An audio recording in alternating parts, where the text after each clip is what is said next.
Hi everybody, it's Saturday morning, just taking my my son to football, and I'm just doing some work in the car while I wait for him.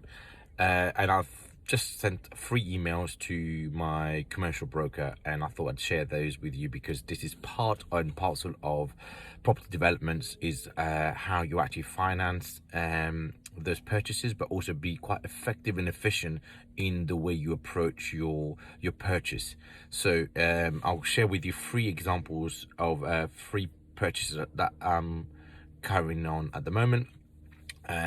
So the first one is a block of 3 flats that I am doing the second viewing of this morning, and the idea I've just sent to my broker is to buy the block of flats. One of them needs complete refurbishment because there's no kitchen, no bathroom, so you're not going to get a mortgage on it, and I'm negotiating to get a 4 to 6 weeks delayed completion, where, if people don't know what that is, please have a look at some of the other videos when I talk about exchange with delayed completion.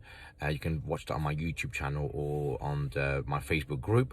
But so the idea is we buy the block, put a 10% deposit, exchange, so everybody's secured that we're going to buy it, they're going to sell it.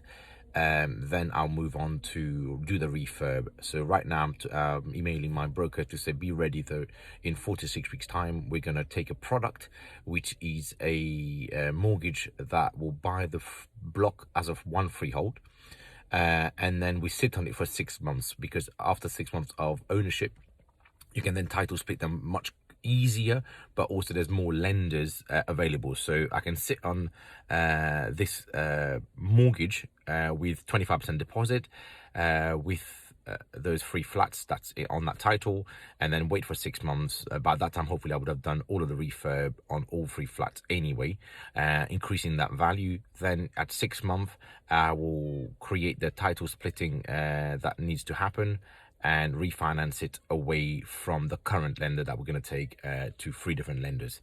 This means that I don't have to buy the whole block cash, which means I can use the cash for the other 2 projects I'm going to talk about. So using only 25% deposit. Second, I also can have the time to actually search for the best deals in 6 months time when we come to title splitting those, and what available rates we have. And more importantly, we are becoming more efficient in our use of cash. So by releasing money out of this particular deal of the blocks of flats, I'm using then part of that money to buy the next one, which is currently in process. So I exchanged on Monday. And again, here the house has not been touched for about 40 years. So the agreement with the seller here has been to buy it with a delayed completion of 6 weeks, because it's Christmas time as well. So I added an extra 2 weeks because we're not going to work around Christmas. And I've given 10% deposit to secure the purchase. Now I'm emailing my broker to say be ready with the product, so that we can get the surveyor in maybe at week 3, week 4. That gives us another 2 weeks to get a mortgage offer, so that by the time I'm finishing my refurbishment, I've only put 10% deposit down to buy the place and secure the place, done the refurb, and at the 6th week I'm getting a mortgage out on it, so I'm not having to then buy the property outright cash. So again, efficiency on the use of money in several projects. And the third one that I've just emailed my broker on is you might have seen some of the videos I've posted on this title splitting project with the bungalow that I've bought with a long plot of land. So the ongoing update is basically, now I've got a ransom strip price from one of the national builders. I am negotiating with them, and they started off quite high, and we are almost, I've managed to half the amount that they started with, just by going back and looking at their models and their pricing structure in that model that they used. I think £1,300 square meter, when the average square meter to build a house is roughly around 1,700-1,800. So we are there or thereabouts now. So we're reducing the amount that they're asking for the ransom strip. But on this one, there's a bit more complication to it. So there's only one access to that plot of land right now. So, and that's the one that I'm going to split in half. So right now, I've asked my broker to get find a deal with no ERCs, so we can actually then ERCs is early repayment charge, so I can release 75% of my cash on that house because I bought it cash. There's about £350,000 sitting there, so the refurb is almost done now. So the plan is to refinance 75% of that £350,000, so I can use it in other projects. And the plan with the no ERCs will be that once I've refinanced it, I will take a mortgage product for about a year with no early repayment charge. The reason why I'm doing that is because I'm also putting in for planning permission to build a house on the second section of that plot of land.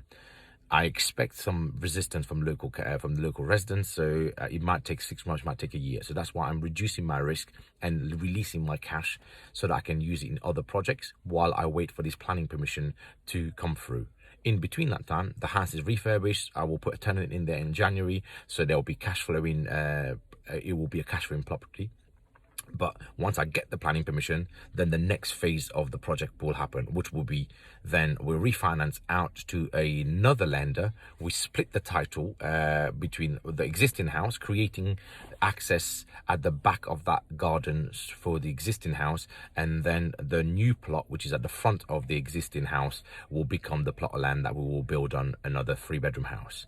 So the key here of part of this video is to be effective in your use of financing so that you can buy things for cash or use exchange with delayed completion, that you can actually then do more projects at the same time. But you've got to be efficient, you've got to be programmed in such a way that you are getting into and out of projects as quickly as possible using almost the same money, but you're doing that velocity of usage of that capital a lot more, and that then allows you to create more wealth at the same period of time. So don't do one project when you can do 3. Don't use the same money for one house when you can buy 5 or 6. But it takes a bit of programming, it takes a bit of thinking through, and this is what I also teach on my property coaching courses that I do on a one-to-one to people. So you be effective in your use of resources and you then become more successful. So if you're interested in that, get in touch. The links are below and in after this video as well. I've also got a couple of books that I've written called Scale Your Wealth Through Properties, and again I talk about my 6 key strategies there for investment in properties, as well as I've just launched last week my book on title splitting, which takes the reader through the process of title splitting, what it is and how to make money out of it. But that's it for now, and I'll catch you in the next video. Thanks.